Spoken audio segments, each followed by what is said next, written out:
Older adults in the hospital sometimes experience changes in memory or thinking. Understanding these changes helps us learn why it happens to some people and not others, and find better ways to support them in the future.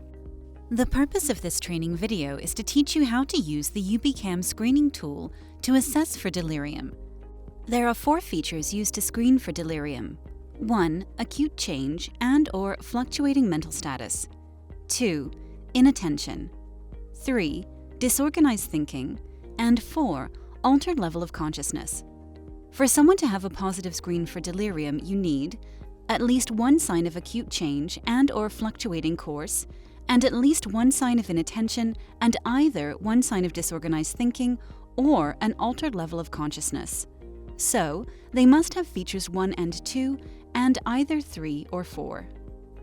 The UBCam is a smart tool developed to assist in the identification of these features. When using the UBCam, start by introducing yourself to your patient as part of your healthcare team. I have a few questions to check your memory and thinking, which will help us to better care for you.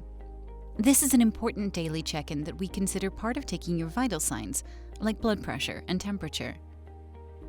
First, assess the patient for severe lethargy or severe altered level of consciousness. Severe lethargy or severe altered level of consciousness is present if there is no response to voice or touch, or minimal response to voice or touch. Do not mark this feature as present if the patient is asleep and you can easily awaken them. If present, the patient is considered delirious and no further items are administered. If severe lethargy is not present, the UBCam will take you to the next 2 questions. Ask the patient, "Please tell me the day of the week." Answer must be exact to be correct. It is okay if they look at the whiteboard, a newspaper, or their phone. However, they cannot ask another person or be given cues. Ask the patient, "Please tell me the months of the year backwards. Say December as your first month." All 12 months must be present and stated in the correct order to be considered correct. If the patient answered both questions correctly, assessment is automatically stopped and patient is considered not delirious. These 2 questions take less than 40 seconds to ask, and roughly 60% of your patients will get these first 2 questions correct. If the patient answered at least 1 question incorrectly, the UBCam will determine which additional questions should be asked to assess for delirium.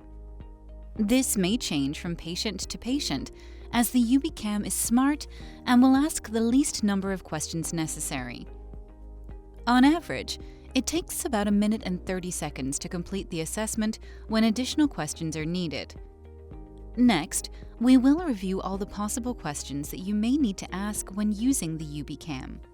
Ask the patient, "Please tell me the year we are in right now." The patient's answer must be the exact year.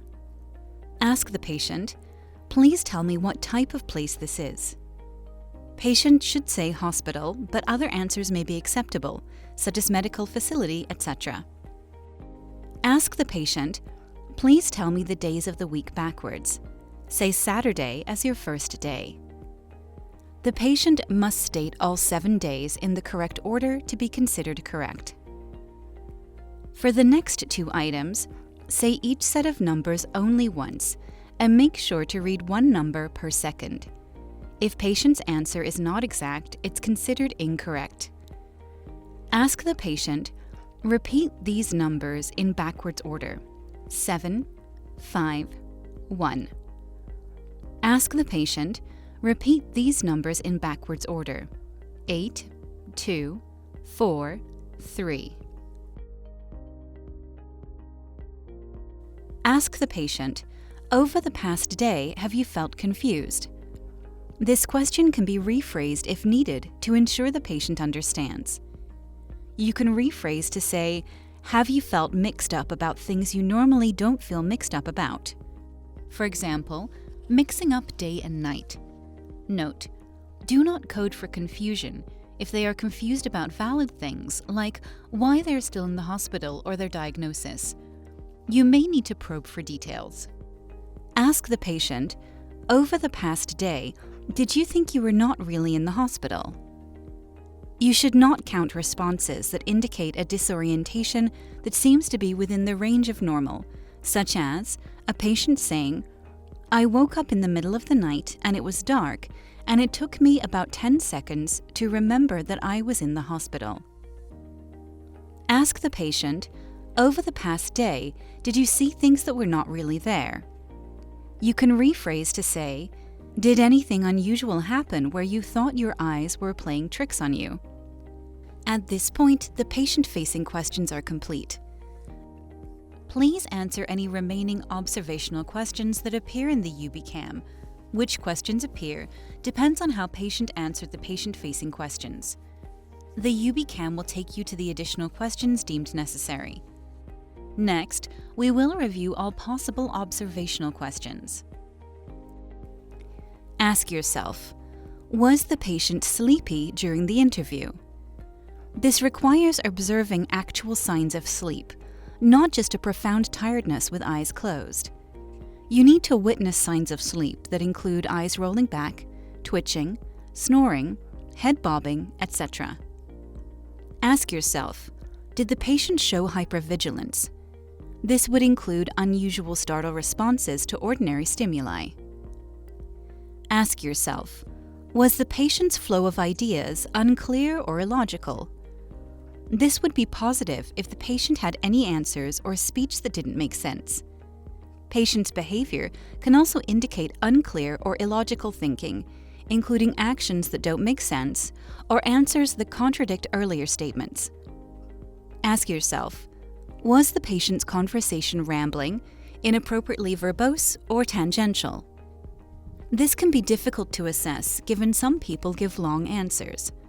If the patient talks a lot but eventually answers the questions, it's not considered disorganized. Ask yourself, was the patient's speech unusually limited or sparse? This usually is in the form of one-word repetitive answers or grunts. Ask yourself, did the patient have trouble keeping track of what was said or following directions? This would be positive if you had to repeat a question for a reason other than the patient's poor hearing or external noise. Ask yourself, did the patient seem inappropriately distracted by external stimuli? Generally, if you are not distracted by something, the patient should also be able to stay focused on the assessment. Ask yourself, did the patient's level of consciousness, level of attention, or speech thinking fluctuate during the interview? One way to assess fluctuation is to cut the assessment in half and compare the two halves. If either level of consciousness, level of attention, or speech thinking was distinctly different between those two halves, fluctuation could be present. Another way to observe fluctuation is when the patient gets an easier attention item wrong and the harder attention item correct, and you feel surprised by their performance. Ask yourself, if no prior assessments, is there evidence of an acute change in memory or thinking according to records or informant? Ask someone familiar with the patient's baseline if they've noticed any changes in memory or thinking, or a new or worsening confusion in the last few days or weeks. Ask yourself, if prior assessments, are there any new signs of delirium based on above questions? Any new error indicates acute change. As a reminder, you won't be asking the patient every question or answering all of the observational questions because the UBCam is smart and uses a skip pattern to assess delirium features and will ask the least number of questions possible.